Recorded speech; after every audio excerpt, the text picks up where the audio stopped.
په مازه کې چې کله مونږ تاسو رکوع ته ځو نو په رکوع کې د خپل لاسونه دومره کلاو نیسئ چې دی په وجه باندې مونږ د خپلې ګونډې په مضبوطي سره ونیسو او بیا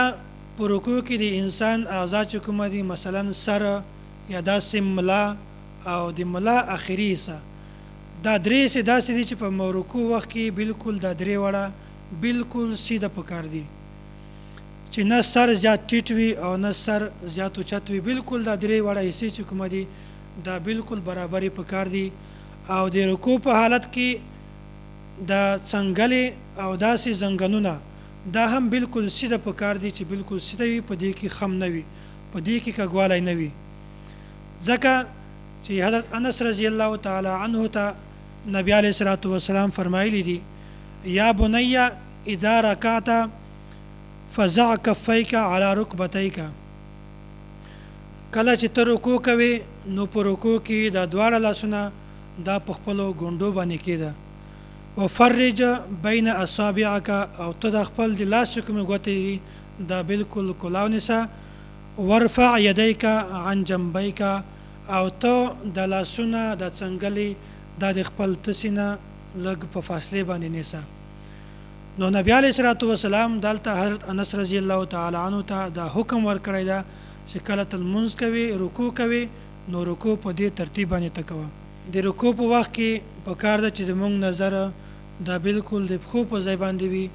بلکې نه مخ ته کتل پکار دي او نه شاته کتل پکار دي رکوع کې سجده کې او داسې نور ځایونو کې تعدیل ارکان دا واجب ده تعدیل ارکان دا څه ته وایي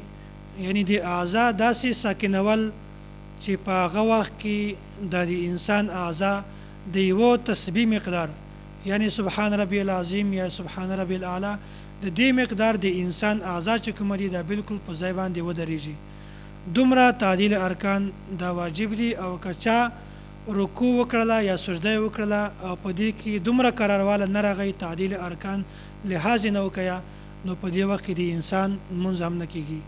ځکه حضرت ابو هریره رضی الله تعالی عنه دا یو مرفوع حدیث ته وایي نبی علیه الصلاة والسلام یوه دیهاتي ته د لمانځه حکم کوو نو حکم کول دا واجب ده او وجوب چې کومه ده دا لپاره د امر راځي نو کوم ځای کې چې نبی علیه الصلاة والسلام امر وکړي حکم ورته وکړي نو هغه شی د وجوب درجه لري نبی علیه الصلاة والسلام دا حدیث خو ډېر اوږد ده خو نبی علیه الصلاة والسلام ورته وفرمیل ثم ارکع حتی تطمئن راکعا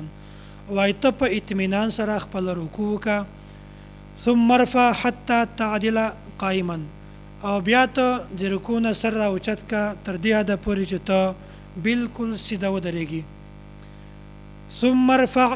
ثم اسجد حتی تطمئن ساجدا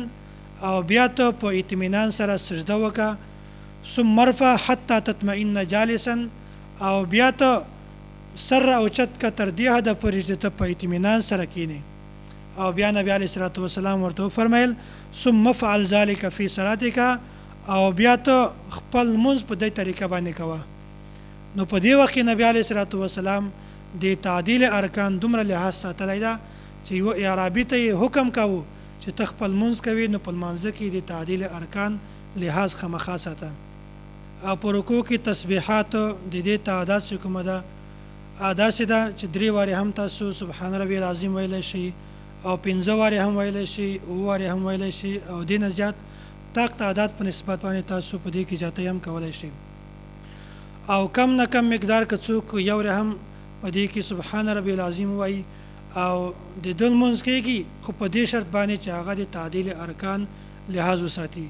او که د یو سبحان ربی العظیم وایو او د تعدیل ارکان لحاظ نه وساتو بیا په دې وخت کې لمونځ نه کېږي او بله که چېرته څوک د امام سره په رکوع کې دومره میلاو شي چې هغه یو سبحان ربی العظیم وایي نو دغه سړي ته هغه رکعت میلاو شو دا د امام سره په دې رکعت کې شامل شو په رکوع کې خپل تسبیحاتو نه علاوه نورې دعاګانې هم ویلی شي خو فرضو کې مه وایي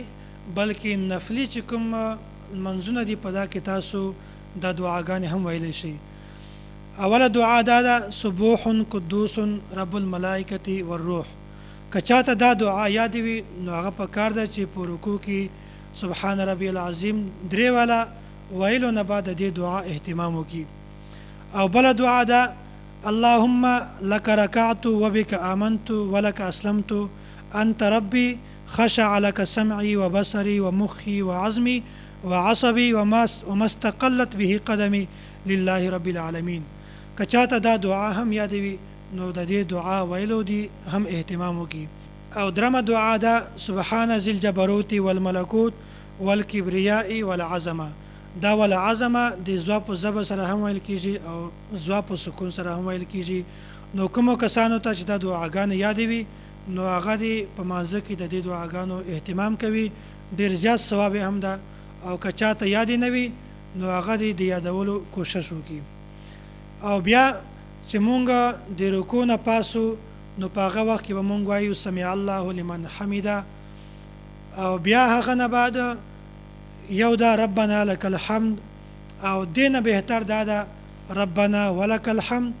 او دینه هم بهتر دا ده اللهم ربنا لك الحمد، او دینه بهتر دا ده اللهم ربنا ولك الحمد.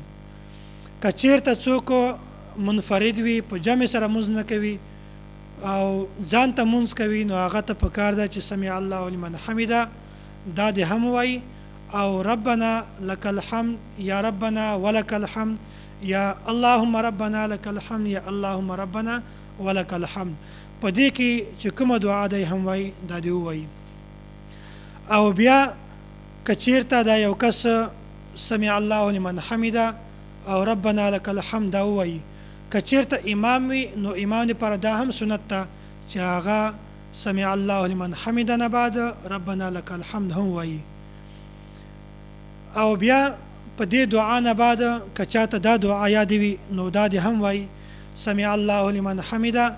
اللهم ربنا ولك الحمد حمدا كثيرا طيبا مباركا فيه.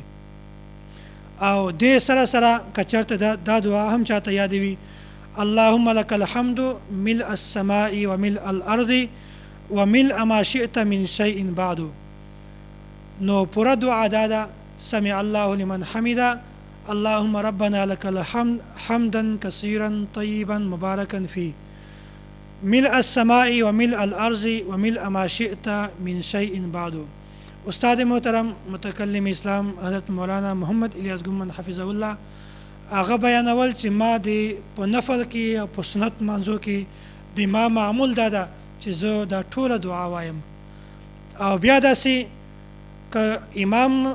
الله اکبر وای او که امام سلام اړوي په دې کې امام هم تکبیر وای او دغسې مقتدی هم وای. او دا سمع الله لمن حمده ربنا لك الحمد دا داسې ده چې په دې وخت کې مقتدی دا صرف ربنا لك الحمد ویلی شي او د امام سره سمع الله لمن حمده دا نشي ویلی. نو په کار ده بالعموم د ټولو خلکو لپاره چې هغه په هر لمانځه کې د دې ډېر زیات اهتمام کوي. مشقت کم وي، تکلیف کم وي، خاص دی یو انسان توجه دغه شي ته نه وي نو بالخصوص طلبه کرام خو د دې ډېر زیات اهتمام کوي.